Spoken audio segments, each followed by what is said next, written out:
States. It is not a Puerto Rican problem, it is a geographical problem. If a Puerto Rican moves to, say, Florida, he or she acquires all of the rights that an American citizen has in the States, and by the same token, if any U.S. citizen that was born in the States moves to Puerto Rico, they will lose those rights. So we've been pointing out this sort of flaw in the system for the past decades, and we've been calling out the fact that it's a lack or a problem in terms of civil rights. Now, we have always gone into Congress, and I must recognize the efforts done by Congressman Young on this effort, so that we can get a solution from Congress. In the past, one of the main sort of obstacles to finding a solution in Congress was that the people of Puerto Rico had not decided. We hadn't gone through a process where there was clarity on the results, and we hadn't gone through the democratic mechanism to define what the people of Puerto Rico wanted. In 2012, November of 2012, that argument ended.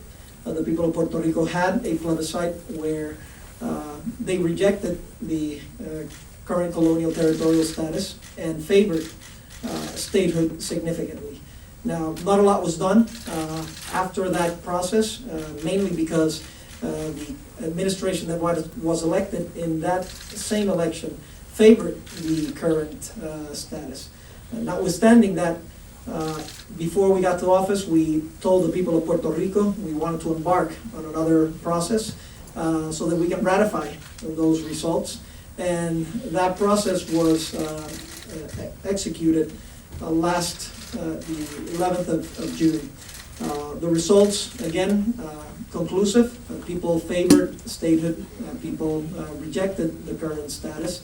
And now we have two processes, democratically constructed processes, where the U.S. citizens of Puerto Rico have taken a stand and have pleaded a choice. And we are here so that the voice of the people of Puerto Rico gets recognized, number one, and number two, so that we can get some action, we can get action on this matter going in Congress. It is a matter of civil rights. It is a matter of democratic rights. And our view is that, we, the vast majority of people in Puerto Rico, U.S. citizens in Puerto Rico, love and cherish our U.S. citizenship. We value it because we value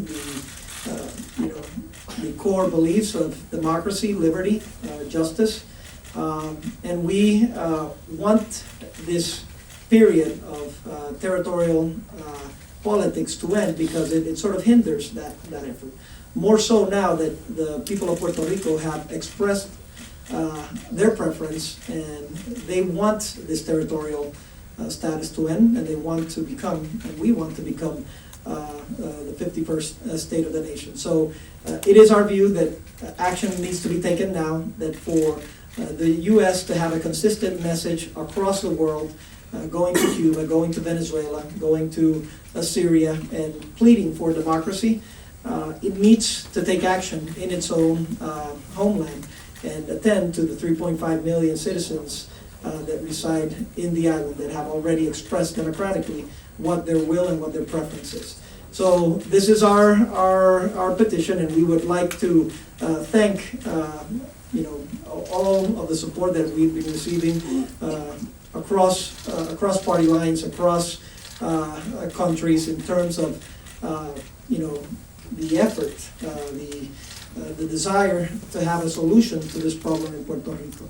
I would like to recognize, of course, Congressman Don Young, who has been a stalwart in this effort. He has always believed in the self-determination of the people of Puerto Rico, and we thank him for his efforts in the past and his efforts now. And by the same token, we would like to recognize and thank Congressman Darren Soto for his commitment to self-determination and to a transparent democratic process in Puerto Rico. Both of them were part of an effort that our Secretary of State, Luis Gerardo Rivera Marin, guided so that we can have some clarity, that we can show international and national observers that this was a organized, fair process. And I will let them speak a little bit about that, but from my vantage point and from the people of Puerto Rico, I would like to thank again both congressmen, and I would like Congressman Young to have the opportunity to make some remarks. Thank you, Governor. Thank you, Governor and Secretary of State. I was pleased to be an observer of this election. It was the best election held that I've ever witnessed. Very safe, fail-safe, fair, and well operated. Made me feel good. I've been involved in this issue since 1996. I had the first vote on the floor of the House, passed by one vote. But it is time we stop colonizing Puerto Rico. It's time that we recognize 3,500,000 Puerto Rican citizens of America. It's time that the Congress steps up and does their job to take and make the mistake as they have spoken. Overwhelming 97%. And what we'll do now with the help of my good friend, my senator friend, congressman friend, we will in fact pass a bill, or we will recognize this plebiscite and make it the 51st state. And we are the only ones that have the constitutional authority to do that, the Congress. And my interest really in this area started way back when we were the 49th state. And I heard the same arguments then. Why should we? They're a long ways away. And they forgot we are American citizens, as Puerto Rico's now as American citizens. I was, very frankly, went back to the history of the state of Alaska, and Ernest Gruening on the floor of the Senate, our senator at that time, stood up and very frankly, in a very loud voice and gesture said, it's time America stops colonizing. I say it's time for Congress to act, to make Puerto Rico, as a people, stop to do so, a state, the 51st state of this union. Thank you, Mr. Governor. Thank you, Congressman. Thanks again for all the efforts and for your words. We would also like to recognize and to hear the remarks of our Congressman from Florida, Darren Soto. Thank you, Governor.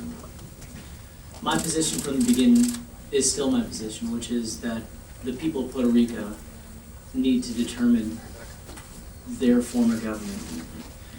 What else could someone of Puerto Rican descent raised in New Jersey and Florida believe? Anything else would have been more colonialism, telling the people of the island what they need to be. But I also believe in the rule of law as an attorney, and also know that many in Florida and throughout the nation want to see an ultimate determination. And so that's why I was proud to join both the Natural Resource Committee and the Subcommittee on Indian, Insular, and Alaskan Affairs, along with our long-serving Congressman Don Young, to be there in a position to have jurisdiction over Puerto Rico and view if a plebiscite were called to make sure it was in compliance with law. We had the pleasure of both going down on a bipartisan trip on behalf of the subcommittee to review the election.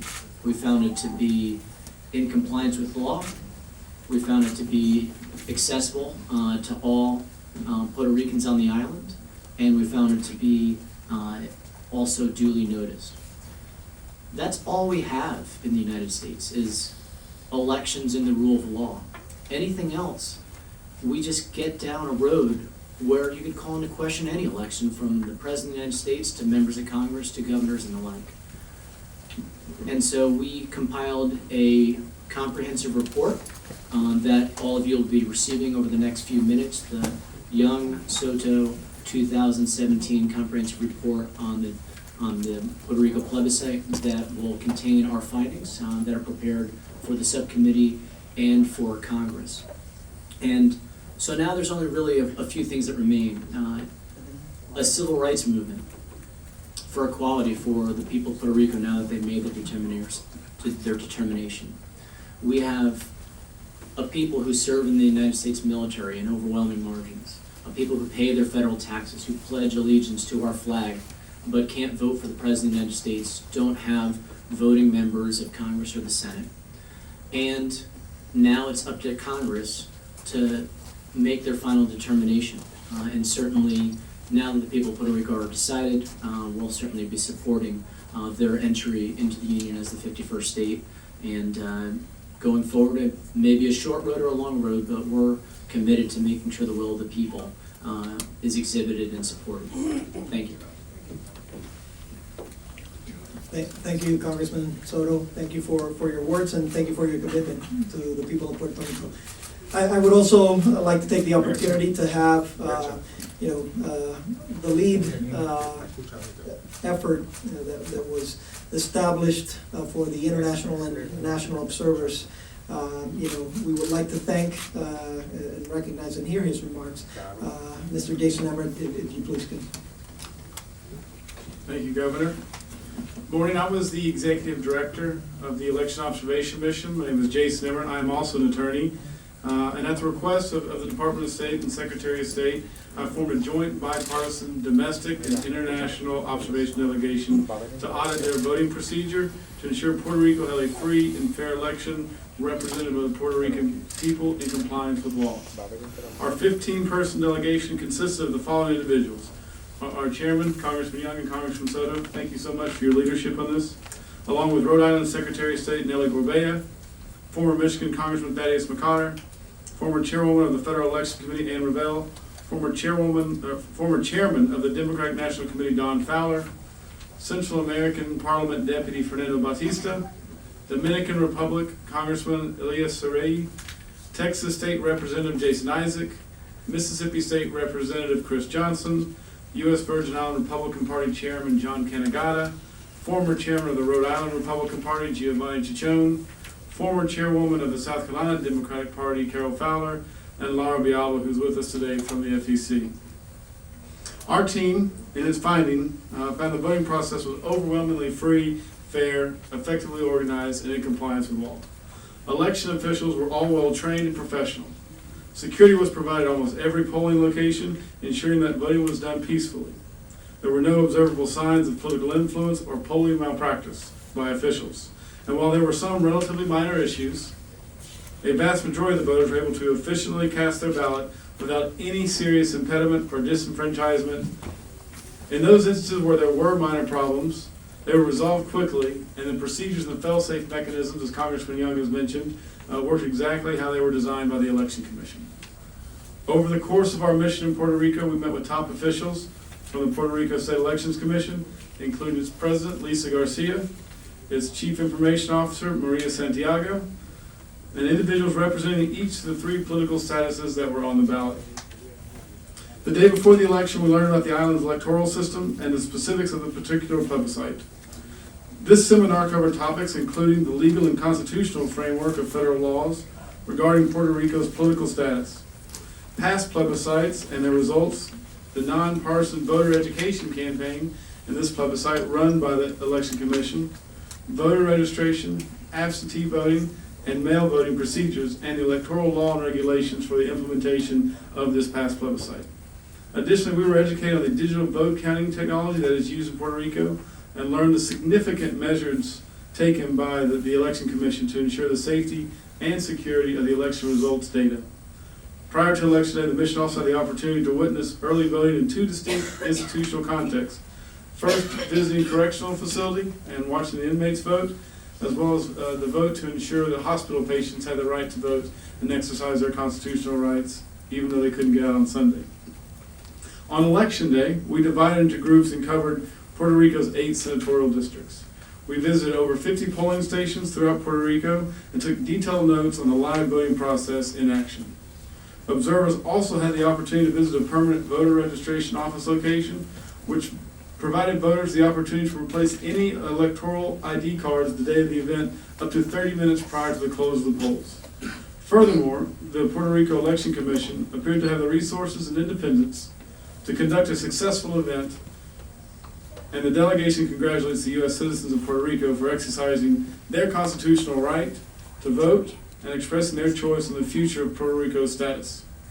We are appreciative of the thoroughness of the Election Commission and the professionalism of everyone associated with their organization. We want to specifically commend President Garcia and her team on their conduct and professionalism. Alternatively, the delegation is disappointed in those who did call for a boycott. Our delegation found that this is not in accordance with domestic standards of election participation or our democratic norms. Nevertheless, our delegation finds no significance in the so-called boycott and cannot discern anything from any individual who did not participate in the election. Barring circumstances of disenfranchisement, in a democracy we cannot deduce an outcome to those who do not participate. For example, are we to invalidate a Texas constitutional amendment recognizing the right of people to hunt, fish, and harvest wildlife because only 11% of voters participated in that election, despite it passing with 81% of the vote? Or should we have deprived the primary voters of Nebraska and Washington of their presidential nominees from the 2016 election, who only had 13% and 10% voter turnout respectively? We do commend Puerto Rico on the following improvements in their voting over the last few years. In our debriefing, once the vote had concluded, our delegation was impressed by the uniformity and consistency of the process around the island. Each one of us had the same story and came back and concluded the same result. Without question, the implementation of the electronic vote counting technology has significantly improved the electoral process in Puerto Rico. Ensuring the participation of voters in jail and hospitals is also incredibly positive, and the philosophical intent to keep people involved in the process is highly commendable. The use of voter ID cards in Puerto Rico has been implemented for years and has had a positive effect on the electoral process without infringing on anyone's right to vote. The access of handicap accessibility and the helpfulness of the trained poll workers is one of the most impressive takeaways from the observation. Poll workers were professional and courteous to all voters, and their thorough training professionalism was on full display throughout Sunday. In cases where the delegation observers identified problems on Election Day, most were quickly resolved by polling officials or the Election Commission. The most significant change we would like to see is keep the polls open later to further ensure all eligible voters sufficient time and opportunity to exercise their right to vote. Currently, polls close at 3 p.m., and we encourage the government to consider extending voting hours for future elections to come more in line closely with domestic standards. Additionally, only time will tell if the approximate 638,000 people recently added to the voter rolls by a court judgment participated in the June 2017 plebiscite. If most of these voters who had not participated in the two prior general elections did not participate in the plebiscite, it creates a false impression of low voter turnout. For example, removing the previously purged voters would add almost 10% to voter participation numbers. So we ask the government also reconcile the voter rolls. To conclude, the plebiscite was conducted in a free and fair manner without fraud or untoward election tampering.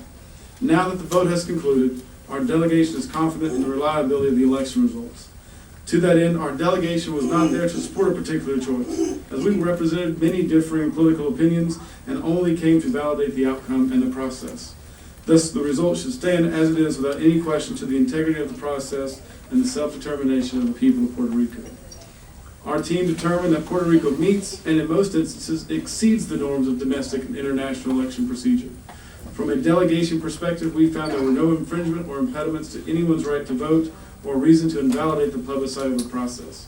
Henceforth, we have concluded our role in the plebiscite and will work with Congressman Young and Soto to provide any addendum to their report as they see fit. Thank you very much.